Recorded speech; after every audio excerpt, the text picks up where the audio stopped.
All right, in this video we are going to review special types of parallelograms. So we have three different special kinds of parallelograms. We have a rhombus, a rectangle, and a square. So we're going to start off with the rhombus. So first off, we know it has every single property of the parallelogram that we discussed in the first section. But there's three new ones that I want to highlight. So the first one is that all four sides of the rhombus are congruent. Okay, so in a parallelogram, we had just opposite sides were congruent. Now we know all four of them in a rhombus are going to be the same length. Okay, the second one is that we have perpendicular diagonals. So the diagonals of the rhombus intersect at right angles. And then the third one that we have is that these diagonals bisect the vertices. And what that means is that the angles of a rhombus are bisected by the diagonals. That's really what that's going for. Okay, so those are the three special properties of a rhombus. For a rectangle, we have two special properties. So again, all the ones of a parallelogram, but first one that we have is we have all right angles. So we know that every single angle in a rectangle is a right one. In terms of the rectangle itself, not the diagonal ones, not when they're split. And then the second thing that we know is that the diagonals are congruent to each other in a rectangle. Okay, so we didn't have that in a regular parallelogram, we do have that in a rectangle.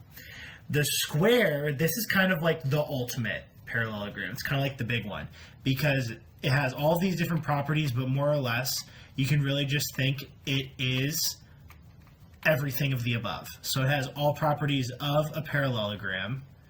So I'm just going to write that for short parallel, and a rhombus, and a rectangle. So a square is a parallelogram and a rhombus and a rectangle. So it has every single property. Okay, so let's get to some examples. So we're going to start off with a rhombus.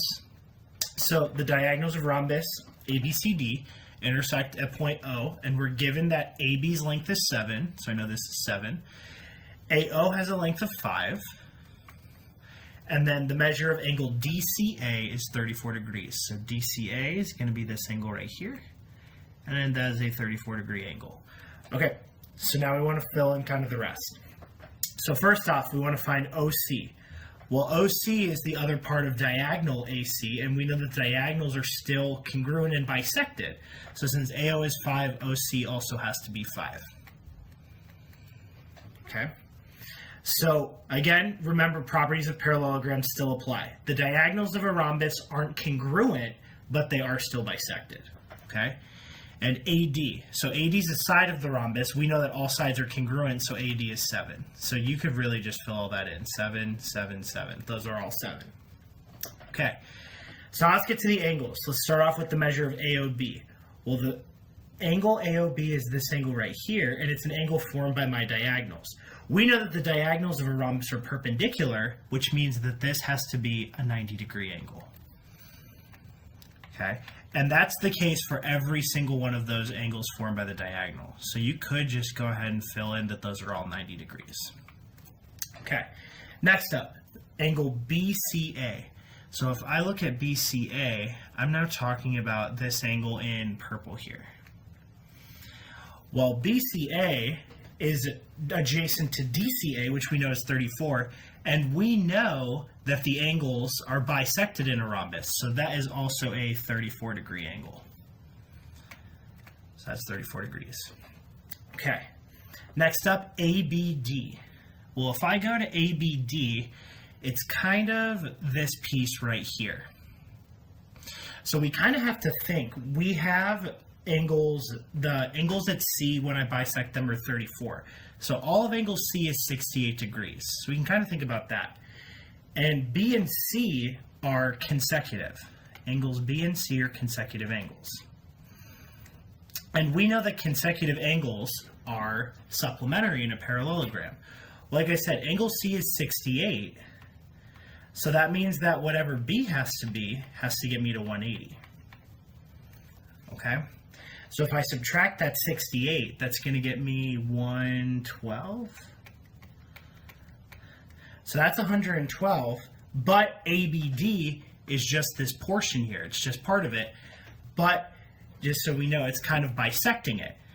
that diagonal is bisecting that angle. So all we need to do is half 112, which gets us 56. So that would be a 56 degree angle.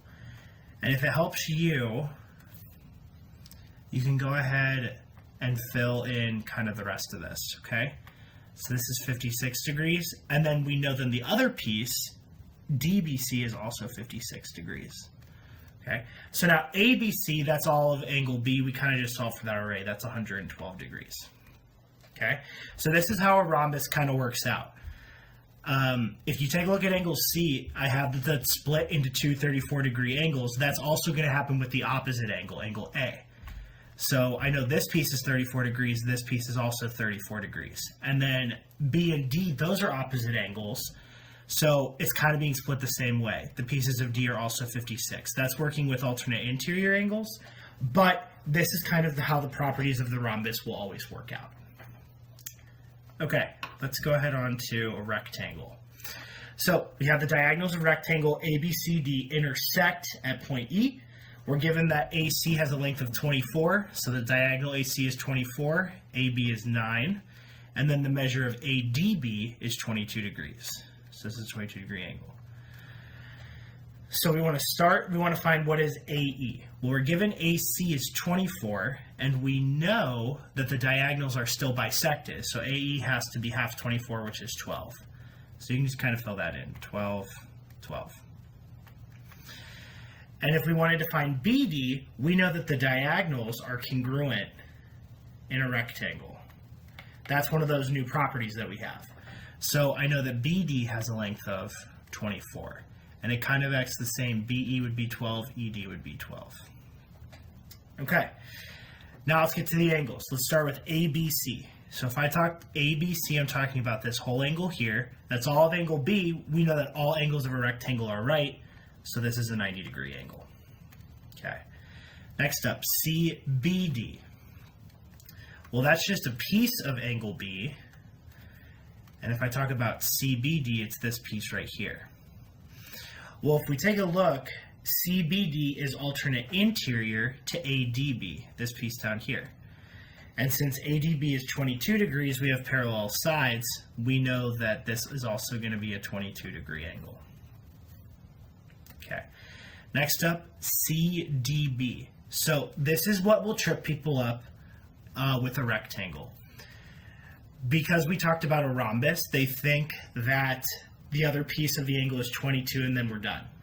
Remember that all of the angles of a rectangle are right angles. So that missing piece is not going to be 22. It's going to be whatever number gets me to 90 degrees. So the piece plus 22 has to get me to 90. So when I subtract 22, I end up getting 68. So that measure of CDB is 68 degrees. Okay, and then to find ABD, you can kind of think the same way, alternate interior to CDB, so this is also a 68 degree angle, and then we have that was 22 degrees. Okay, so there's a rectangle. Let's go ahead, let's finish up with the square. So the diagonals of square ABCD intersect at point O. We're given that diagonal BD is 18, and we want to find all these. Well, if BD is 18, that's the whole diagonal. Split in half, I know that BO is going to be 9. Same thing with OD. 9, 9. Okay, so I have a length of 9. And then AC is my other diagonal. Well, that's kind of working with the property of the rectangle. AC is also going to be 18 because we know that we have congruent diagonals. Okay, next up, the measure of ABC. For ABC, I have right angles. All of the angles of a square are right, so ABC is going to be 90 degrees. Okay, next up, DOC. DOC is this angle right here. So it's an angle formed by my diagonals. We have perpendicular diagonals in a square, so this is also 90 degrees. Okay, next up, ADB. So if I look at ADB, I'm talking about this angle right here. So it's just a part of angle D. Well, we know that all of D is 90 degrees, and we also know that it's bisected. So if I do 90 divided by 2, that gets me 45. So this is a 45 degree angle. Okay. And then last part, we have BCO. If I go B to C to O, I'm talking about this one here, same kind of deal. A part of angle C, we know all of C is right, so this is a 45-degree angle, okay? We can kind of fill in all of the angles of the square as well. We know that all of the pieces are 45 degrees of an entire angle to make 90. So all of these pieces are 45 degrees. And then we know that since we have perpendicular diagonals, all of these angles that are formed by the diagonals are 90 degrees. So the angles of a square are really not too bad. It's compared to the rectangle and to the rhombus. You always know that it's either 45 or 90. Working with the sides, that's what will change up.